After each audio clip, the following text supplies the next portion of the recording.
One of the most dangerous jobs in law enforcement is carried out by U.S. Marshals, those who track down wanted fugitives. Back in April, 4 members of a Marshals task force were killed in Charlotte, North Carolina, marking one of the deadliest days ever for America's oldest law enforcement agency. It goes all the way back to George Washington. Nicole Skanga got rare access to the Marshals' first major training exercise since that shooting, and she spoke exclusively with the agent's director. And we should note, if you're sensitive to this sort of thing, the story does contain sounds of gunfire. On a military base in rural Pennsylvania. Drop the gun! High-intensity survival training for America's oldest law enforcement agency, amid a spike in violent encounters. Would you consider this one of the most dangerous jobs in law enforcement? Oh, absolutely. Developed by Brett Hall of the U.S. Marshals Training Division. Back-to-back drills stress test officers. We are having to make these decisions in fractions of a second. And so that's what this course is, evaluate their decision-making skills under stress. Seconds matter. Exactly. Simulating potentially life-threatening scenarios. How did you feel about your heart rate, your breath rate?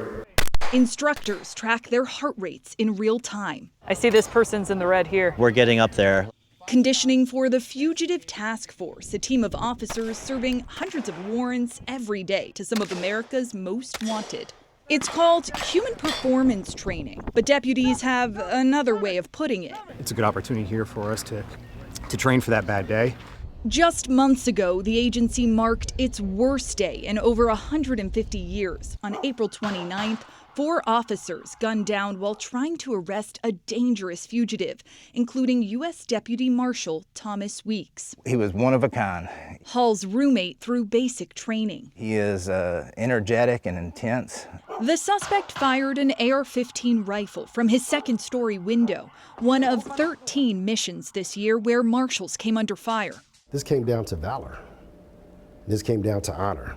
Ronald Davis is the 12th director of the U.S. Marshals Service. You don't see this as a failure of training? Oh, no, absolutely not. One surviving deputy told Davis after the first officer went down, he could not leave him behind.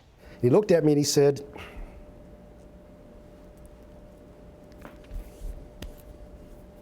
Director, I could not leave him on the X. Think about that. He's responding knowing that he's still under fire, but he could not leave him in the field. That bad day, now one of the most scrutinized. We will examine this from A to Z. We will try to learn anything and everything that we can.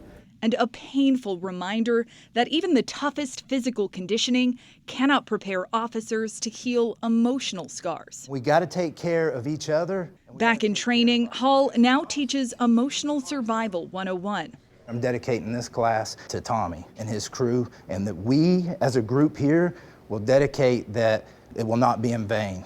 A class designed to help officers cope with grief as they honor the fallen. For CBS Mornings, Nicole Skanga, Fort Indian Town Gap, Pennsylvania.